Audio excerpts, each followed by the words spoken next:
In part 2 of chapter 9, we're going to continue with understanding how to treat various types of wounds. We will begin with blisters, which is a collection of fluid that is under the outer layer of skin. It can be caused by rubbing of skin, for example, a shoe that's rubbing on the back of a foot. It's treatable and it's preventable. If you have a hot spot, you want to relieve pressure by applying the blister bandage or surgical tape and elastic tape. Trim the edges of the tape. If the blister is closed and not painful, then you can use any of these methods discussed. But if the blister is closed and very painful, you need to clean the blister and needle with alcohol pad and make small, very tiny, small holes at the base of the blister with the needle, but do not remove the top of the blister. And you can apply tape and cover with elastic or adhesive tape and trim the edges of the tape. Watch for signs of infection, especially when that blister is open and you're providing holes in there with a needle. So you have to watch for infections. If it's very painful and it's already open or torn, trim off the dead skin. Place the blister pad over the raw skin and cover it with tape. Cover the elastic or adhesive tape and cover it with elastic or adhesive tape and trim any of the edges. Watch for any signs of infection. If there's an impaled object, something that's embedded in the skin, they should be stabilized to prevent internal damage. If it's a splinter, remove with tweezers, wash the area with soap and water, apply antibiotic ointment, and then bandage. If there's a large impaled object in the body, stabilize the object. If it's bleeding, apply direct pressure around the base of the object. If necessary, reduce the length or weight of the object by cutting it or breaking it and call 911 immediately. If you are more than an hour from a medical help, consider removing it. To remove the object, you place 2 fingers next to the object and pull it in the direction from which it entered. If it cannot be removed easily, leave it in place and secure with dressings. You need to control the bleeding. If you remove the object, place dressings over the inside of the mouth if the impaled object is in the cheek, and place dressing over the outside of the wound. With an impaled object in the eye, do not exert pressure on the eyeball, but stabilize the object. If it's long, use a bulky dressing.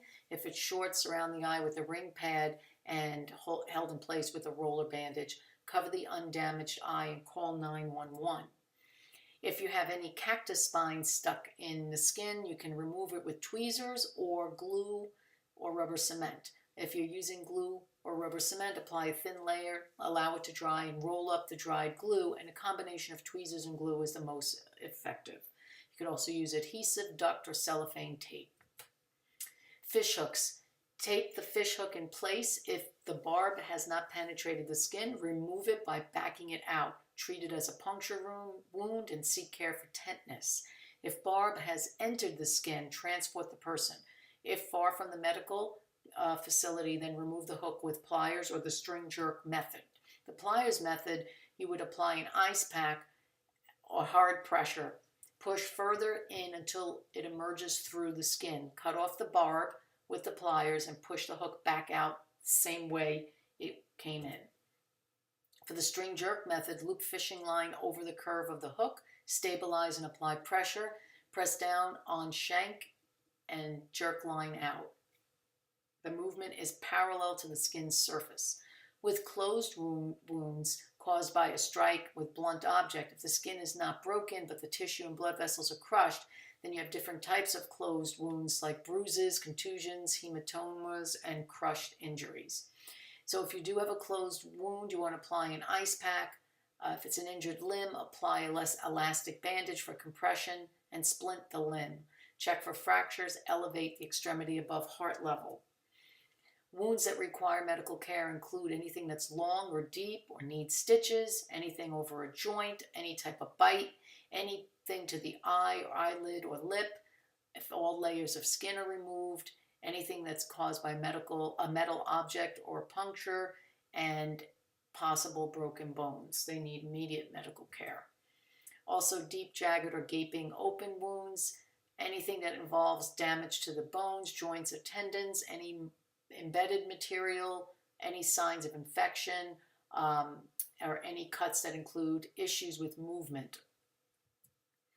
Call Call 911 immediately if bleeding does not slow within 15 minutes, if there's signs of shock, if the cut is next to the chest or neck and it causes difficulty breathing, if there's a deep cut to the abdomen, if the eyeball is cut, or if there's an amputation or a partial amputation. Stitches usually are best if given within 6 to 8 hours of the injury. The benefits are that it's faster healing and it reduces the chance of infection and scarring. A wound does not require sutures if the cut edges of skin fall together or if the cut is shallow. Gunshot wounds. Be very careful at the scene of an active shooter. You can either run, hide, or fight. Bullet causes injury by laceration and crushing and the shock waves and temporary cavitation. What to look for in a gunshot wound: a penetrating wound, which is an entry only, or a perforating wound, which is entry and exit points. If somebody is shot, monitor their breathing, expose the wound, control the bleeding, apply dry sterile dressings, treat the person for shock, keep them calm, and seek immediate medical care.